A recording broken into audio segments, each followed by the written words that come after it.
कहानी का एक समय था। एक छोटे से गांव में एक लड़की नामक लीला रहती थी। वह बहुत ही मस्तिष्क शक्ति से संबंधित थी और न्याय के लिए उसका दिल बहुत बड़ा था।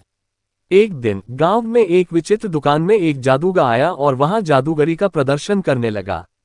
लोग बहुत ही आकर्षित हुए और उनके जादू में खो गए। लीला भी वहां मौजूद थी और उसने बहुत ही ध्यान से जादूगर का प्रदर्शन देखा। जादूगर ने अपनी गुड़िया को उठाया और बोला, ये गुड़िया न केवल सामान्य है, बल्कि यह जादूगरी की शक्तियों से युक्त है। जो भी इसे छुएगा वह अपने मन की इच्छा को पूरा कर सकेगा। लीला ने गुड़िया को देखकर वहां आस्था से विभूत हो गई। वह भी उस जादूगरी की शक्तियों में विश्वास रखती थी। जादूगर ने गुड़िया को लीला को दिखाने की अनुमति दी।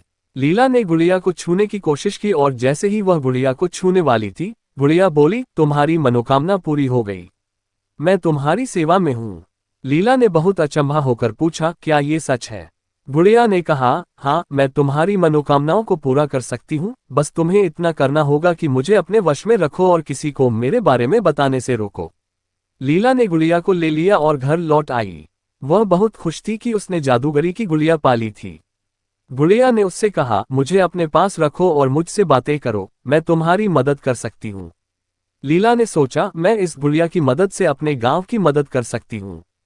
इसलिए वह गुड़िया से वादा किया कि वह किसी को इस गुड़िया के बारे में नहीं बताएगी और सिर्फ अपने गांव के लोगों की मदद करेगी। लीला ने गुड़िया की मदद से अपने गांव के लोगों की समस्याओं को हल करना शुरू किया। उसने गुड़िया को एक नदी के पास ले जाकर पानी चढ़ाने के लिए कहा, जिससे उनके खेतों को पानी मिल सके। गुड़िया ने अपनी जादूगरी शक्तियों से नदी के पानी को बढ़ा दिया और गांव के खेतों में पानी पहुंचा दिया। इससे गांव के लोगों को बहुत राहत मिली और उनकी समृद्धि में वृद्धि हुई। लीला ने अन्य समस्याओं का भी समाधान किया और गुड़िया ने उसकी मदद की। गांव वालों ने चौंक कर देखा कि कैसे एक छोटी सी गुड़िया ने उनकी समस्याओं का हल किया। कुछ समय बाद एक दिन गांव में एक दुखी राजकुमारी आई। राजकुमारी को कोई इलाज नहीं मिल रहा था। उसकी मां ने गुड़िया की मदद के बारे में सुना और उससे मिलकर इलाज के लिए प्रार्थना की। लीला ने गुड़िया की मदद से राजकुमारी को इलाज किया और उसकी सेवा में स्वास्थ्य लाने में सफल रही। राजकुमारी की सेवा से सबको बड़ी खुशी हुई और उन्होंने गुड़िया की जादूगरी शक्तियों को बहुत प्रशंसा की। एक दिन गांव में एक दुर्घटना हो गई और लीला को बचाने के लिए गुड़िया ने अपनी शक्तियों का उपयोग किया। लीला ने गुड़िया को बचाया और उसने गुड़िया को अपने साथ बांध लिया। लेकिन गुड़िया ने लीला को बताया कि उसकी शक्तियां अब खत्म हो रही हैं। लीला बहुत ही दुखी हो गई। वह जादूगर से मिलने गई और उसे अपने हालात के बारे में बताया। जादूगर ने लीला को समझाया कि जादूगरी की शक्तियों का इस्तेमाल अच्छे कामों के लिए करना चाहिए। और इसके बाद जादूगर ने एक विशेष जादू की दवा दी जिससे गुड़िया की शक्तियां वापस आ गईं। परंतु इस बार जादूगर ने लालच में आके गुड़िया में बुरी शक्तियां डाल दी। जब लीला ने गुड़िया से एक आदमी की जान बचाने की कोशिश की तो उस आदमी की तबीयत और ज्यादा खराब हो गई और 2 दिन में उसकी मृत्यु हो गई। गुड़िया ने इसी तरह विलेज में बहुत सारे लोगों को मार दिया और बहुत सारे लोगों के घर बर्बाद कर दिया।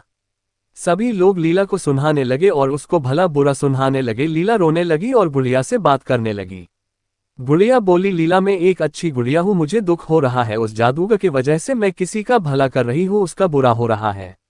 लीला मैं चाहती हूँ तुम मुझे जला दो ताकि किसी और आदमी का बुरा न हो। लीला ने उसकी बात मान के उस जादुई गुड़िया को रात के अंधेरे में रोते रोते जला दिया और विलेज वालों की जानें बचा ली। अब सभी लोग लीला के साथ अच्छे से रहने लगे। को लाइक करें और मेरे चैनल को लाल बटन दबाकर सब्सक्राइब करें।